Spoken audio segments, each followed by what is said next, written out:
kapatid, mga lolo at lola, mga pamangkin, napaka-ligaya na isipin na sa kabila ng mga lockdown at mga quarantine ay nakakapagsama-sama tayo. Talagang parang inihanda ang technology sa ganitong mga pagkakataon. At tayo nakakapagpulay-pulay ng mga salita ng Diyos, nakakasamba, nakakapanalangin magkakasama sa kabila ng ating physical distancing.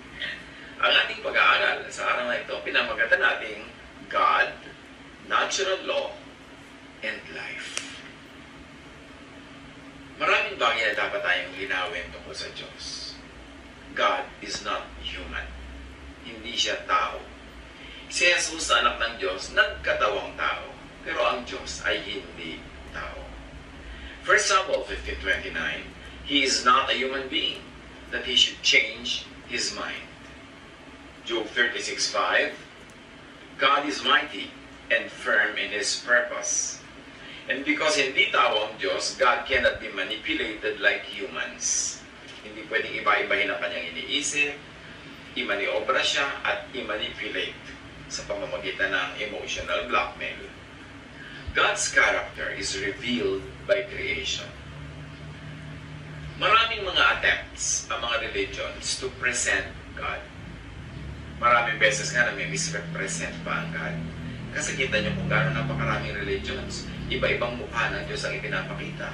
Iba-ibang karakter, iba-ibang temperament, iba-ibang mga katuruan tungkol sa kabaitan ng Diyos o sa kaistriktuhan ng Diyos. Yung mga theological concepts, yung mga pag-theorize sa mga tao tungkol sa Diyos through religious discourse, marami dyan very misleading.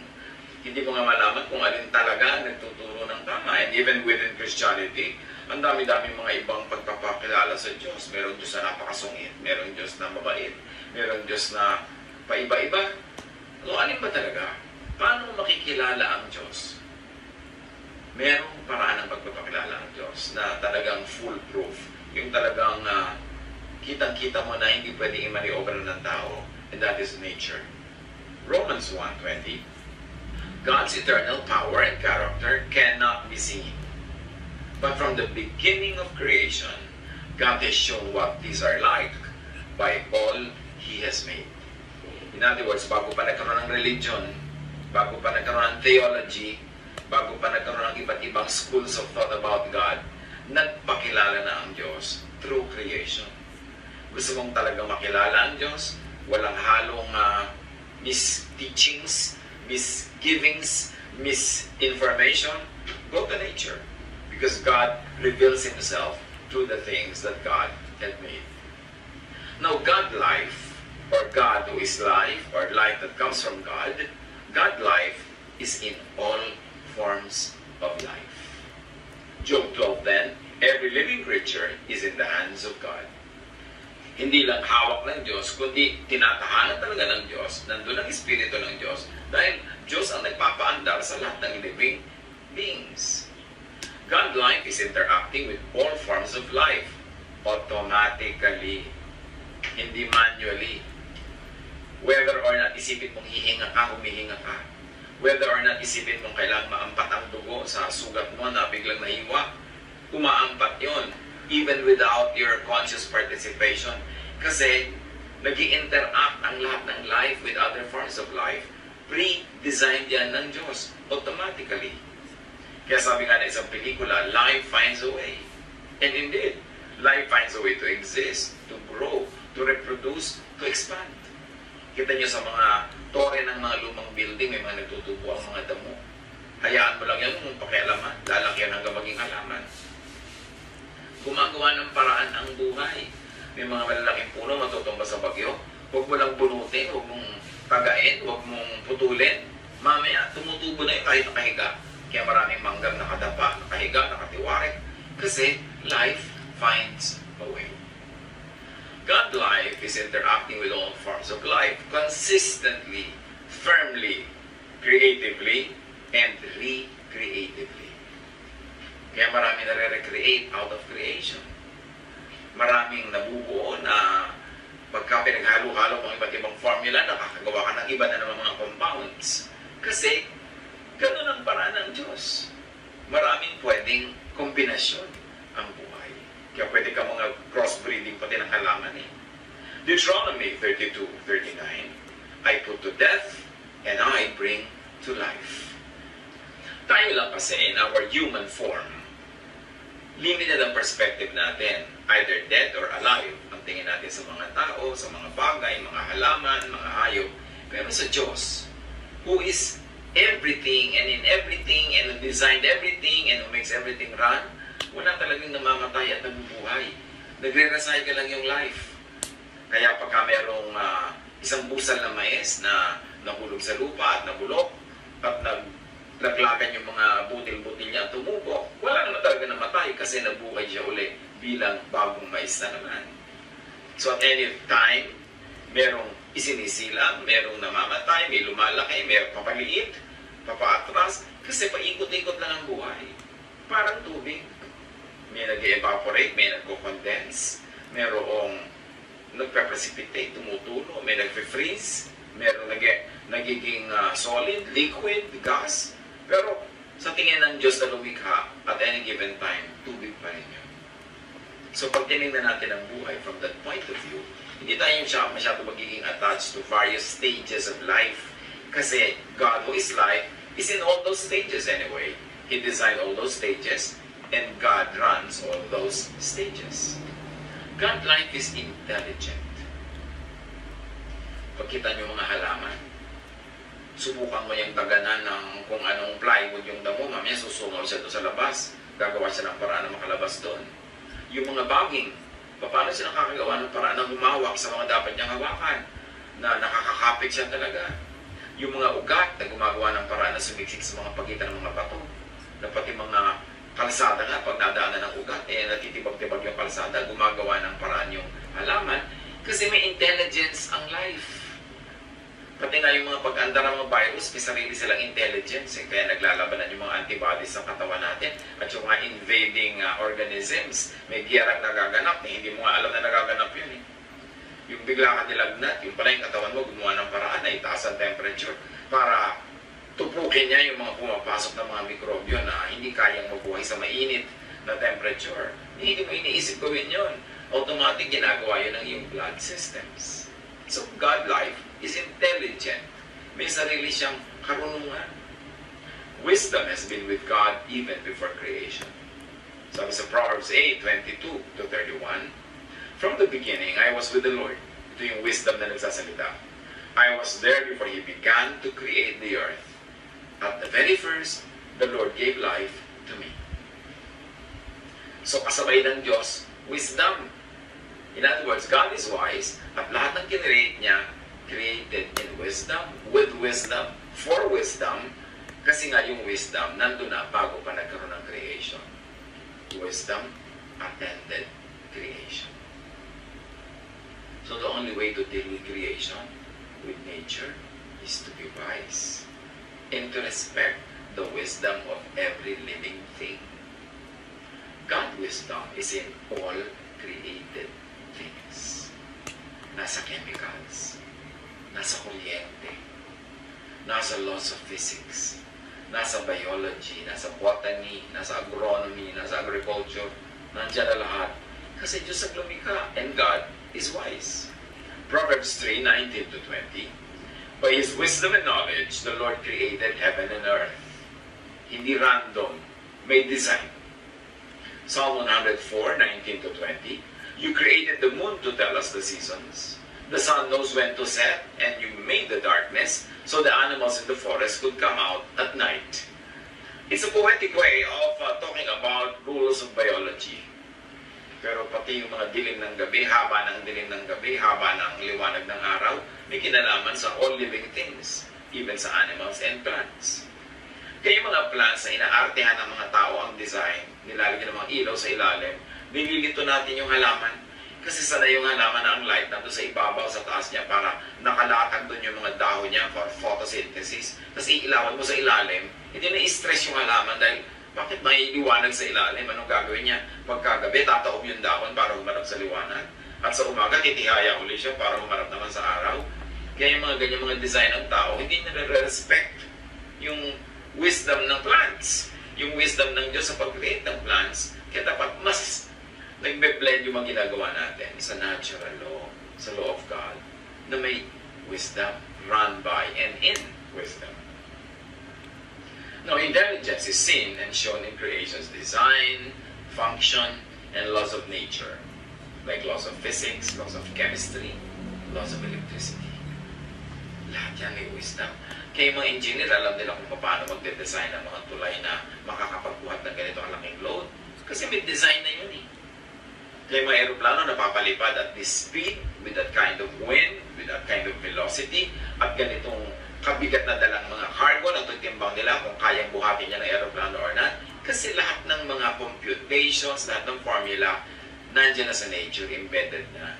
Yung marurunong lang na tao, nadidiscover nila yung nandun na dati, pero hindi tao ang naglalagay nun. Kaya lahat ng mga inventions are based on understanding the laws of nature. Genesis 2:2-3. God finished the work He was doing, so on the seventh day He rested from His work. God blessed the seventh day and made it a holy day. He made it special because on that day He rested from all the work He did while creating the world. Anong ibig sabihin nito sa buhay natin ngayon, mga kapatid? Tapos na ang paggawa ng Creator. Huwag kang magdasal dyan na igawa ka niya ng something. Kasi tapos na ang paggawa ng Diyos. Mag-aral ka, alamin mo ang laws of nature, alamin mo kung paano ka makakagawa ng something, paano ka makakagawa ng C by adding A to B. Kasi nandun na lahat yung formula. Pero tapos na ang paggawa. Creation is self-recreating and recycling. Minsan lang ginawa ang tubig, nagre-recycle na siya forever.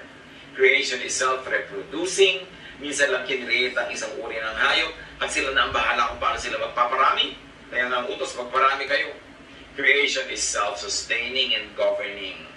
Kaya dapat hayaan natin yung forest na mag-govern sa sarili niya, makarecover siya pag may dumaang bagyo, pag nagkaroon ng forest fire. Huwag natin pakialaman, huwag natin kalkuhin, ubusin lahat ng mga resources.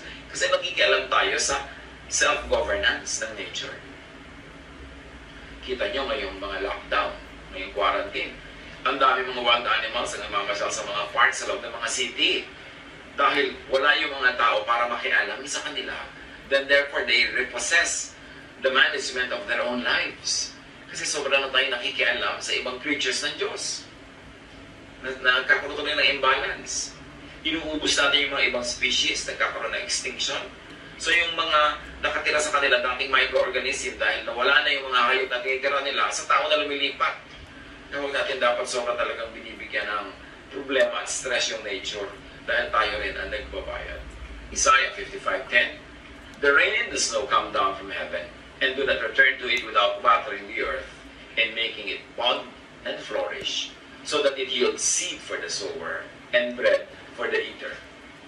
Pati tubig, lahat ng stages ng water cycle, merong na-accomplish na purpose. Napapalamig ang atmosphere, napapaulan, nadidiligan ng mga halaman, nababasa uli ang lupa, na-nourish lahat ng life. Lahat, tuwing umiikot ang hangin, may na-accomplish siya, na re-recycle niya yung mga dumi, napapaalis niya yung mga impurities. May nangyayari. Kaya dapat sa buhay, hindi tayo talaga masyado mag-intervene with nature. Manatili tayo sa ating mga settlements, sa ating mga bahay, sa ating mga cities and towns, at hayaan natin yung mga bundok na maging bundok. Iwan natin yung mga dagat na maging dagat, hindi kaila-ilalim ng dagat, pinapakialaman na rin natin, kaya tuloy yung life that we disturb. Ecclesiastes 1:4-7. Generations come and generations go, but the earth remains forever. Talaga yung earth, matitira yan. Kaya yung mga sinasabi na tumututumpok ang planeta, end of the world.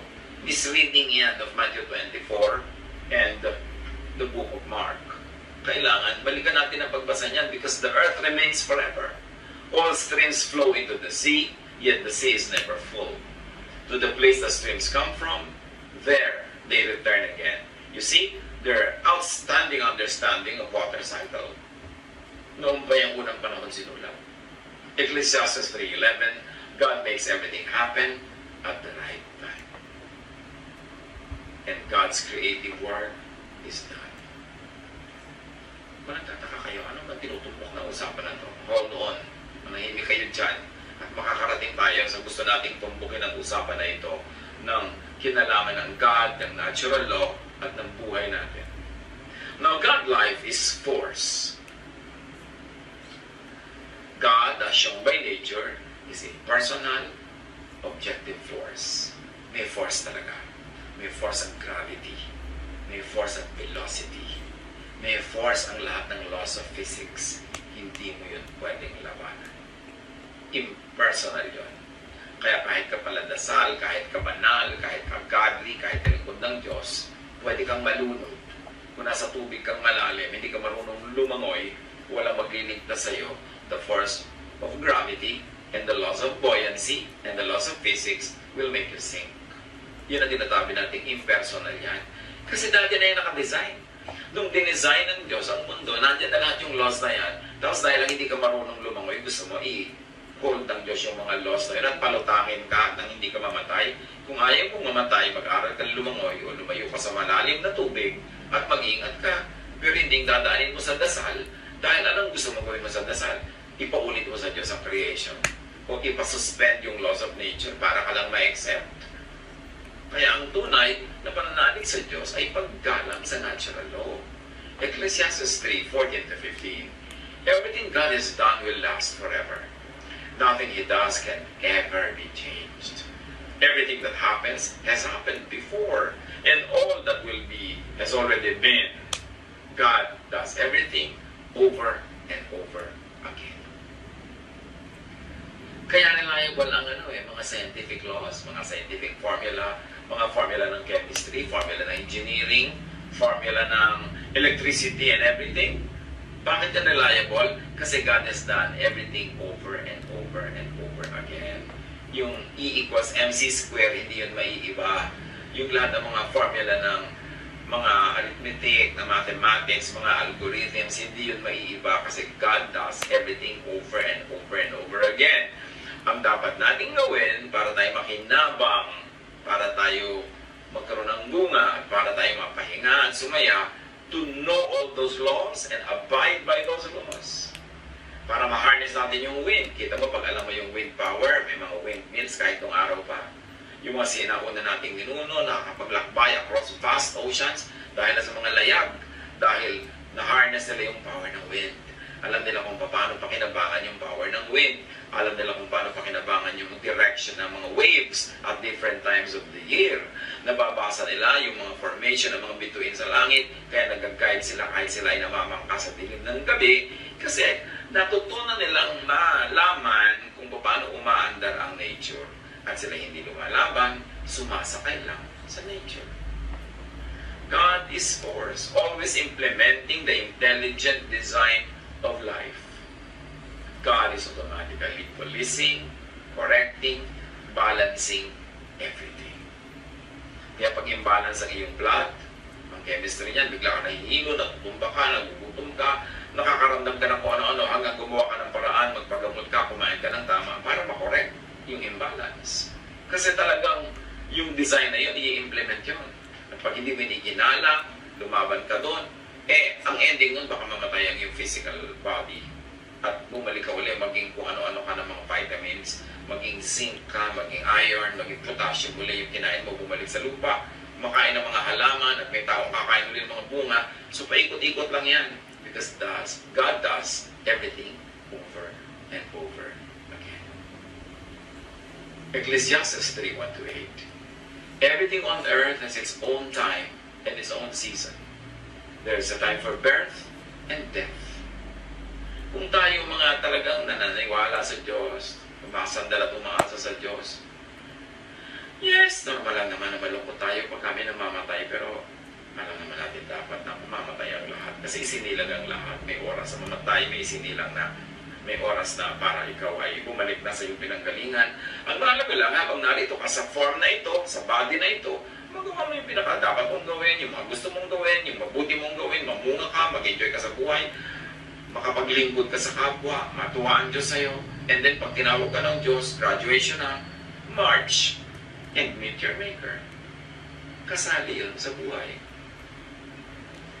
God is automatically, objectively rewarding and punishing creatures that violate the intelligent design of life.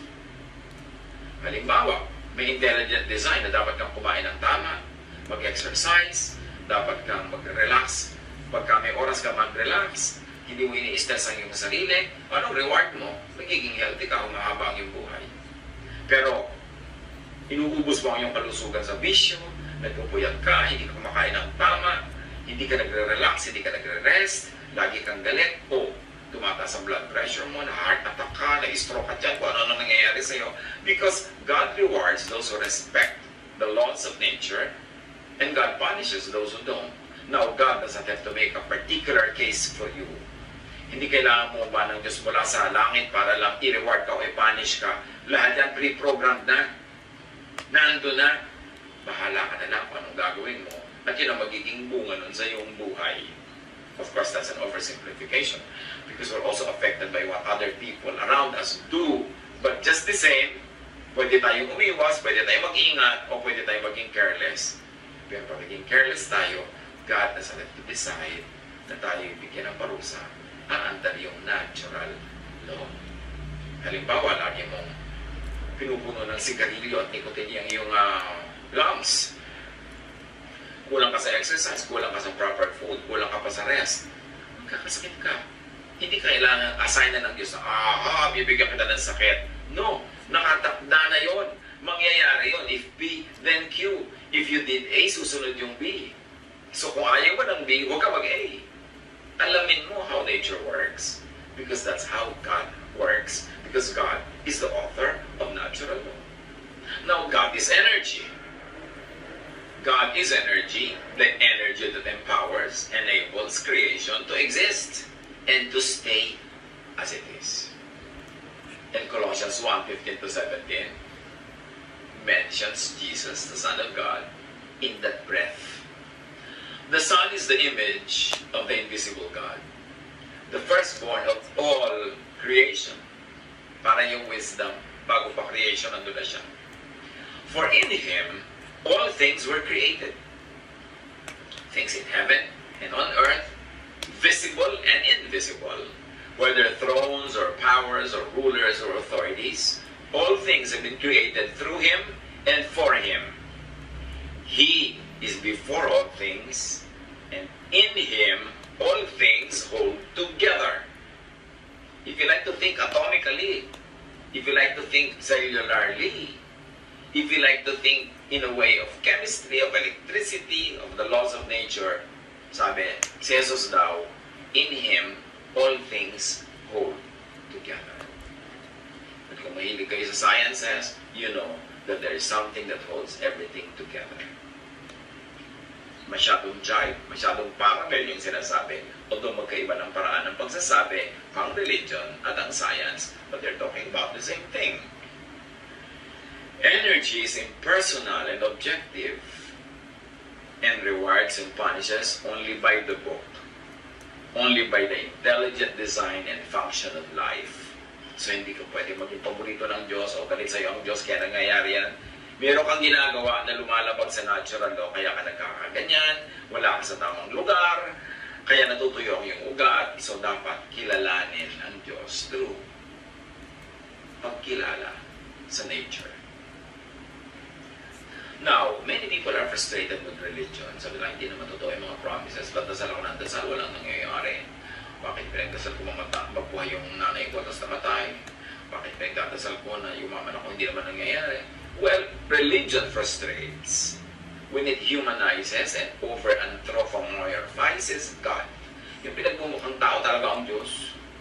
Religion frustrates when it imbues God with subjective feelings and emotions, and teaches that God could be manipulated by and through prayer, through offering and sacrifice. Now that's a mouthful. Let me say it another way. Maraming religious teachings, pag inasahan mo, mabibigo ka. Kasi maraming religious teachings ang itinuturo ang Diyos ay tao na pwedeng kumutan, pwedeng hingan, pwedeng i-manipulate, pwedeng magbebi-babyhan ka sa harap ng Diyos at magnene-nenean ka para ibigay sa yung gusto mo. Maraming nabibigo doon. Kasi, ang ginawa nga ng Diyos, automatic na ang creation. So, huwag ka nang dumiretso sa Kanya, makibagay ka sa creation. makibagay ka sa natural law para ka makinabang at para hindi ka maparusakan o hindi ka masaktan. Job 9:16 to 19. Yet even then, if he lets me speak, I can't believe he would listen to me. Sabi ni Job. Pointless. I will listen to God, but I will not make him listen to me because he already given me everything I should hear. And that is given through natural law. So, yun na lang sundin ko. Huwag na ako makipagtalo sa Diyos, sumunod na lang ako. Because I cannot make God listen to me, but I should listen to God. Sabi ni Job. Should I try force? Sabi niya. Try force on God? Should I take him to court? Would anyone make him go? Pwede ko bang idemanda ang Diyos? Pwede pa ako makatwiran? Pwede ko ba siyang usigin? No. So ang gagawin ko, susunod na lang ako para may magandang mangyari. Habakkuk 1:2. Our Lord, how long must I beg for you to help before you listen? Marami sa atin, ganyan na halos ang prayer. Why should we make God listen to us when He should be listening to God? 6 days, He made everything. And on the 7th, He rested. Tapos na siya ang paggawa. So bakit natin siya pagagawain uli? Bakit natin ipapa-remodel, ipapa-restyle ang mundo para lang mag-fit sa kailangan natin at gusto natin? Dapat tayo ang makinig. Ginawa na niya yan. Mag-adjust tayo. Sumunod tayo. Nandun ang reward. Psalm 40 verse 6. Sacrifices and offerings are not what please you. Gifts and payment for sin are not what you demand.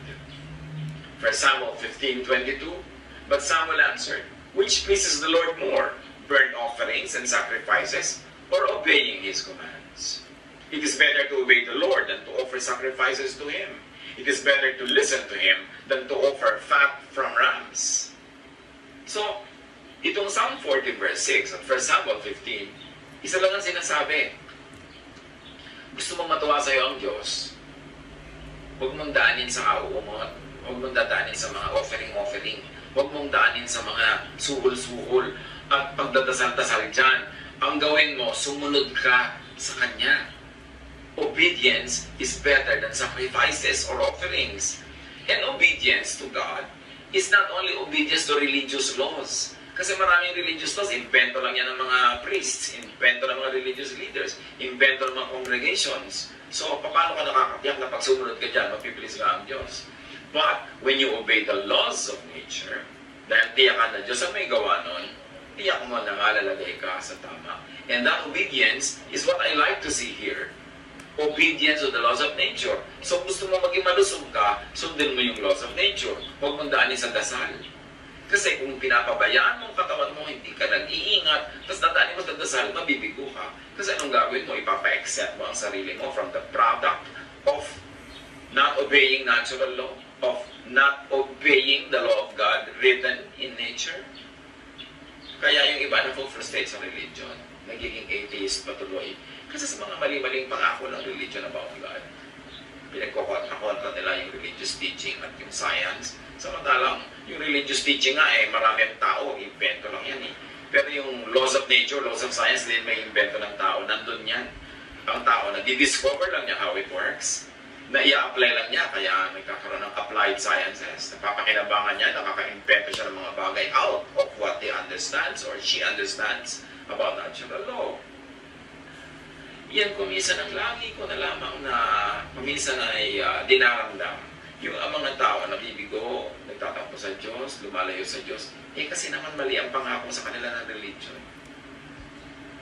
Kung magdasal ka ng 15 Huwebes at susundin ka ng Diyos, sino may sabing ganun yun? Kahit dasal ka ng dasal, kung yung buhay mo naman hindi sumusunod sa natural law, yung blessing na gusto mo hindi pa rin darating. Yung ang tamad-tamad mo, sinabi na that what you plant, you harvest. Tapos wala ka pinaplant. Tapos dasal ka ng dasal na mag-harvest ka. Mangingisay ka kada dasal pero wala ka ma-harvest. Then magagalit ka sa Diyos. Magtatampo ka. Kasi nga, wrong yung teaching ng religion. Isaiah 45:9. Woe to those who quarrel with their maker. Those who are nothing but potsherds among the potsherds on the ground. Does the clay say to the potter, what are you making? Does your work say, the potter has no hands? So bakit ka naman makikipagtalo? Yan ang creator. So, sumunod ka na lang. Mag-adjust ka at doon ka sasaya. Pagka sinusunod mo ang kagustuhan ng maker. Hindi dadaanin mo sa reklamo, dadaanin mo sa dasal. Religion frustrates when it teaches that God could be asked to do humans' biddings. Deuteronomy 10:17, "For the Lord your God is God of gods and Lord of lords, the great God, mighty and awesome, who shows no partiality and accepts no bribes." Tapos, yung ate mo sasali sa beauty contest, dadaanin mo sa kadadasal ka o offering para manalo siya. Pati ang Diyos, gagawin mong judge sa beauty contest. Yung may dalawang basketball team, maglalabanan, pareho nagpe-pray yung mga supporters nila na manalo yung team nila. Sa palagay nyo talaga, madadaanan Diyos sa dasal na may kakampihan siyang isang team dahil sobrang ipinagdasal ng kabilang team? Isinasali natin ang Diyos sa ating mga human squabbles, human contests, human endeavors. Masyado natin pinapababa yung kanyang kalagayan. Sa palagay nyo talaga, pag may dalawang nagbo-boxing, may pipiliin doon ng Diyos na manalo. Siyempre nananalo yung nanalo kasi nakakondisyon ang katawan niya, kasi tama ang timing niya, kasi tama yung stroke niya, naka-earn siya ng mga points, at kinasihan siya ng mga judges. All of these things nagkakalakip-lakip. Pero really, may dalawang magbo-boxing dyan, pareho nagpe-pray ang nanay nila, pareho nagpe-pray ang asawa nila, pareho nagpe-pray ang kanilang mga kaibigan. Sino kakampihan doon ng Diyos? Pag naubos niyan, tapos ka na. Religion frustrates when it teaches that God could be recruited to side with certain persons or groups. Kahit mga political groups, pare-pareho naglalabanan, kami ang kakampi ng Diyos, evil yung kabila. Really? Sasali ang Diyos sa mga political circus ng ating sangkatauhan? Meron talaga siyang kakatigan dyan na partido? Religion frustrates when it teaches that God could be enlisted to serve the personal quests of humans. Yung mga Diyos ko, ibigay mo po sa akin ng lalaking yun para siya ang maging asawa ko. Ay, yung tatlong babae pala kayo nagpe-pray para sa kanya. So, sino papakinggan ng Diyos? Again, natural law will prevail. Sino ba sa inyo ang mas kaakit-akit sa kanya? Ano ba ang kaakit-akit sa kanya? Physical, mental, spiritual, intellectual, ano ba? So, this will come into play.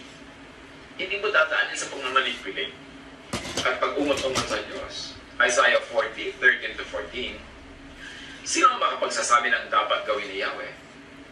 May makakapagturo ba o makakapagpayo sa Kanya? Sino ang Kanyang pwedeng sanggunian para maliwanagan? Sinong nagturo sa Kanya ng landas ng katarungan? Sinong nagkaloob sa Kanya ng kaalaman at ng paraan upang makaunawa? Ang sagot, wala. So, huwag tayong makialam sa ganyang mga bagay. Religion frustrates when it teaches that God could be convinced to live the impersonal objective laws of life, of nature, to cater to humans' needs, wants, and whims. 2 Samuel 12:16-18. David prayed to God for the baby. David fasted and went into his house and stayed there, lying on the ground all night. The elders of David's family came to him and tried to pull him up from the ground, but he refused to get up or to eat food with them. Do you think that would be enough? On the 7th day, the baby died. So hindi nadaan sa dasal. Hindi nadaan sa fasting. May ibang layunin ng Diyos. Kung minsan, nabuhay yung bata, gumaling yung may sakit, akala natin nadaan sa dasal. No, yun lang talaga ang kalooban ng Diyos. Kasi, kung nadadaan sa dasal ang pagpapagaling, kung Diyos ang magpapagaling niyan dahil ipinagdasal mo, e paano yung mga walang nagdadasal para sa kanila, so hindi na sila gagaling? Anong ibig sabihin? Napakahalagang unawain natin, yung kalooban ng Diyos ay magaganap, magaganap, at magaganap, kahit ka magdasal ng magdasal against it, o kahit di ka magdasal. Kasi may sariling kalooban ng Diyos. Pero para malagay ka in the center of that will, mag-flow ka sa will ng God, sundin mo yung mga alam mong utos niya through natural law. And then, ang laki-laki ng chances na yung gusto mo mangyayari. Pero hindi pa rin yung guarantee. Kasi sabi nga ng Ecclesiastes, time and chance happens to all. Minsan, walang dahilan na naiintindihan ng tao, Diyos lang nakakaintindi. Pero sabi nga ng iba, ang tawag doon, and even the Bible calls it, may mga dinarat na ng malas. At kung nangyari yun, mga personalin, get on with life. Kasi ganun talaga ang buhay. The battle is not always so strong. The race is not always so swift and fast. Food does not come to the table of the wise all the time. Time and chance happens to all. But that is the exception. Generally speaking, if P, then Q. If you did this, ito yung result. Kung ito yung formula na ginawa mo, ito yung magiging result. Prayer works only when asked according to God's will. So don't pray against God's will. 1 John 5:14 to 15. We are certain that God will hear our prayers when we ask for what pleases Him. And if we know that God listens when we pray, we are sure that our prayers have already been answered. So pray in accordance with God's will. And nature shows us clearly God's will. Sometimes religious doctrine also shows us. Sometimes religious papers show us. Pero ang pagpapakilala ng nature sa Diyos, unassailable, laging tama. Prayer works only when asked according to God's will. Psalm 103:17 to 18. But from everlasting to everlasting, the Lord's love is with those who fear Him, and His righteousness with their children's children, with those who keep His covenant and remember to obey His precepts. And remember, covenant doesn't always mean religious covenant, because yung covenant ng God with humans and with all life is written in the laws of nature. If you did this, this will happen to you. So obey this, ito magiging bunga. At sunduin natin yung precepts. And precepts of God is not always religious doctrine. These are all natural laws also. Prayer works only when asked according to God's will, which is natural law. God's will is natural law. Our life's objective, intelligent design, force, and energy. Yan ang pagpapakilala ng Diyos all throughout time. Psalm 104 verse 5. You build foundations for the earth and it will never be shaken. Hindi natin maiiba yung nilikha ng Diyos. Psalm 92, 12 to 15. The righteous will flourish like a palm tree, proclaiming, the Lord is upright. He is my rock, and there is no wickedness in Him. And here, righteous means submissive to God's creative natural law. Therefore, blessed. Yung righteousness doesn't always have to be defined in religious terms. Because when you are submissive to God's creative and natural law, you are submissive to God. Therefore, you are right and you are righteous. Ang laki kasi ng nagiging disadvantage pag pinag-iiwala yung religious at scientific principles. Para magkalaban, no. Yung mga conservative religious people na ayaw nilang mag-change ng kanilang mind, ayaw nilang mag-adapt ng kanilang mga doctrines, ayaw nilang mag-adjust sa mga scientific discoveries and realities, yan ang galit sa science. Kasi gusto nilang manatili sa kanilang conservative thinking. Yan alam nila maguguho yun, matutunaw yun pagka hinayaan nila na yung truth and evidences of science prevail. Kaya galit sila sa science. But God created all of the scientific laws. So yung tunay na maka-Diyos, dapat hindi galit sa science. In fact, science could be God's last prophet. Ano bang ginagawa ng mga prophet? They explain to us God's will and God's mind. Eh, hindi ba? Pag nakita mo sa mga scientific principles, yung kung paano ginawa ng Diyos ang lahat, ina-explain ng science sa'yo yung mind of God. Kaya yung science, prophet yan. The way to be blessed is to abide by the objective natural law of life.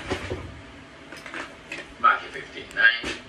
It is useless for you to worship me when you teach rules made up by humans. Halimbawa, apply natin sa buhay natin ngayon. Ang dami mga tao hyper-faith.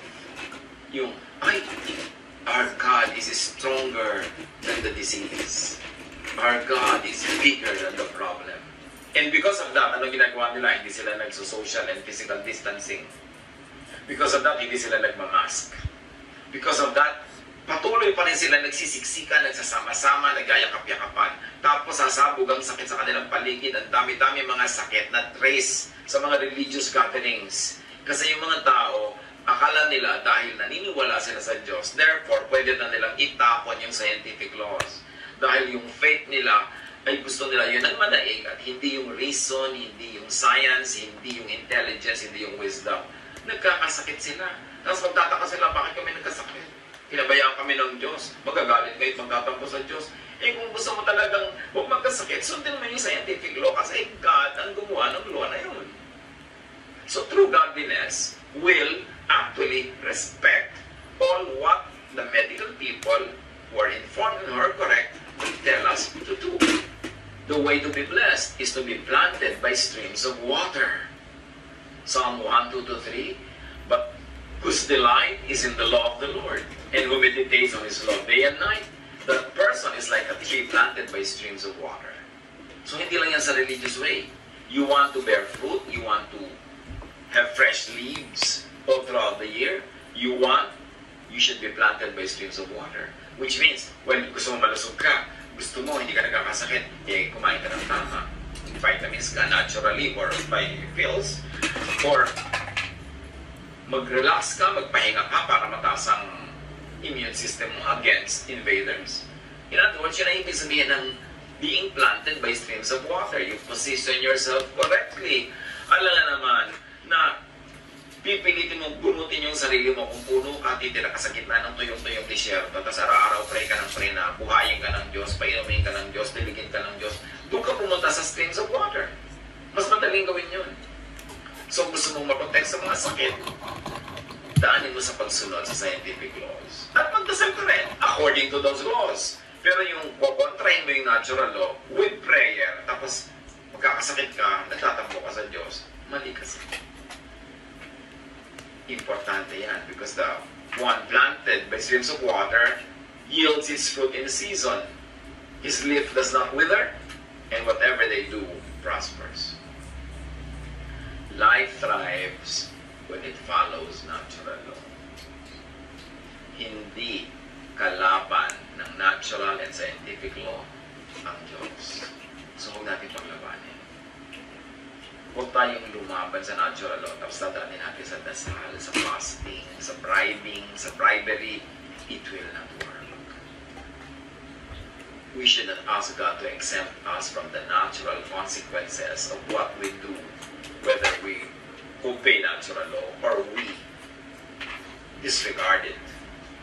Importante, sabi sa James 4:8, come near to God and He will come near to you.